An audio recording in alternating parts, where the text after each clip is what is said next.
जिथे जिथे गंभीर गुन्हा घडेल, जिथे जिथे पेशंट अत्यवस्थ असेल, पेशंट किंवा विक्टिम अत्यवस्थ असेल, तिथे येऊ शकत नाही, तिथे सगळीकडे जातील. जिथे नेट नसेल तिथे आपण डोंगलचा आपल्याला वापर करता येईल.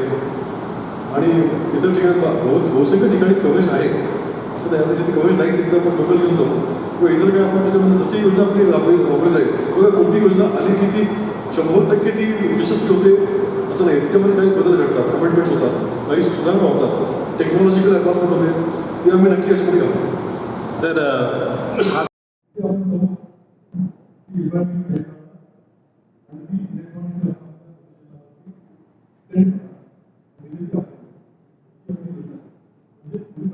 मालक, महिला मालक ज्येष्ठ नागरिक यांच्याकडे योजना राबवतोय.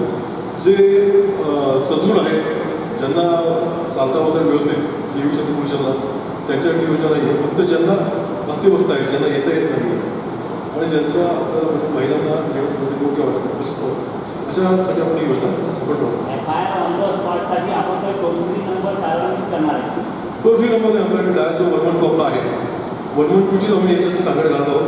112मध्ये जर काही गंभीर गुन्हा रिपोर्ट केला तर आपण त्याच्यामध्ये लगेच त्या आपली पोलिसांची यंत्रणा तिथं वाहनामध्ये लॅपटॉपमध्ये फिरता घेऊन तपास मला घेऊन लगेच तिकडे जाते. आणि 112च्या व्यतिरिक्त जे काही समाजाची कोणाला नोंद झाली की बाबा असं एक घटना घडली, घटना गंभीर झाली, आम्ही लगेच तिथे जाऊ आणि आमची यंत्रणा याच माध्यमातून जाऊ. सर, हा पथदर्शी प्रकल्प म्हणून आपण राबवत आहात, हा सर्वच पोलीस स्टेशनला लागू होणार आहे जिल्ह्यातल्या की काही ठराविक पोलीस स्टेशनला? नाही, सध्या आपण 10 पोलीस स्टेशनला आपण राबवत आहोत. जी पोलीस सिव्हिल क्राईमची आहे ती आता सध्या आपण राबवत आहोत. त्यानंतर आम्ही आणखी लॅपटॉपची मागणी केली. आम्ही DPDC पण म्हणतो, DPDC पण नावाचं सँक्शन होईल. त्याचं जास्त आम्हाला सामग्री याच्यामध्ये महत्त्वाची आहे. आता आपण सामग्री लिमिट असल्यामुळे आपण 10 पोलीस स्टेशन आपण राबवतोय. सामग्री आपल्याला जास्त सुरू झाली तर आपण ही योजना सर्व 33 पोलीस आपण काम करतो. सर, 10 पोलीस स्टेशनची नावे मिळाली ते आपल्याला पूर्णपणे पोलीस ऑफिसरचा तो सर्वाधिकार असेल. घटना गंभीर आहे की नाही हे ठरवतात ते, कारण FIR लॉन्च करणारे सेक्शन 173 BNSनुसार लॉन्च करणारे अधिकारी असतात पोलीस ऑफिसर. ते ठरवतील घटना गंभीर आहे की नाही, तर त्यांना कळतं ते ऑफिसर डिस्क्लोज होत असेल आणि तिथे FIR स्पॉटची गरज आहे की नाही ते ठरवतील. प्रत्येक गंभीर घटना ही माझ्यापर्यंत कळली जाते, SDPO, SSP आणि मी त्यांना सांगण्याची गरज नाही, तेच त्यांचं करते. ते पूर्ण फ्रीडम त्यांना दिलं. जी ही योजना चांगली राबवतील त्यांना रिवॉर्ड निश्चितच आहे. जे राबवणार आहेत त्यांना पनिशमेंट नाही आहे, तरी नाही आहे, कारण आपण ही पथदर्शी प्रकल्प आहे. जसं वाढवली जाईल तशी योजना सगळीकडे कार्यान्वित होईल आणि मग त्यानंतर आपण ठेवू. कारण आमच्याकडे ऑलरेडी आपल्याला डिसिप्लिन खूप आहे, पनिशमेंट्स खूप आहे. पण माझी मानसिकता अशी आहे की शक्यतो मी पनिशमेंट देत नाही. आपलं कोणतीच भूमी सगळं काम माझं घेऊन घेत असतो. पण पनिशमेंट देण्यापेक्षा प्रोत्साहनाकडून आपण सुधारण्याकडे जाऊ अशी माझी मानसिकता. तसं मी माझं काम करतो.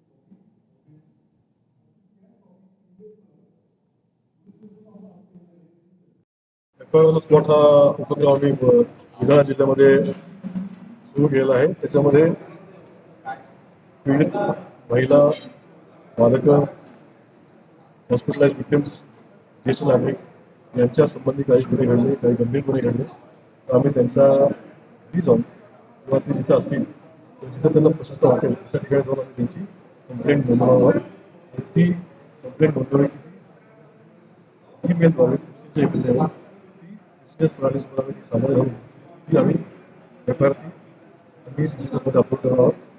जेणेकरून तो जो तपासाचा वेळ आहे तो वाचेल, त्या व्हिक्टिमला पोलीस स्टेशनला यावं लागणार नाही. जेणेकरून माननीय मुख्यमंत्री मोदयांची जी योजना आहे 100 दिवसाची, त्याच्यामध्ये एक महत्त्वाचा भाग आहे की सामान्य माणसाचं आयुष्यमान जीवनमान सुकर करणे, इज ऑफ लिव्हिंग, याच्यामध्ये याच्या अंतर्गत एक आम्ही चालू केला आहे नवीन उपक्रम आहे. FIR हा जो योजना आहे ही शासनाची आहे की आपल्याकडून राबवली जात आहे? ही आमच्याकडून राबवली जात आहे आणि शासनाची 100 दिवसाची जी योजना आहे त्याचाच आहे. सर आपला बुलढाणा जिल्हा ही योजना राबवणारा राज्यातला कितवा जिल्हा बनवला? पहिला जिल्हा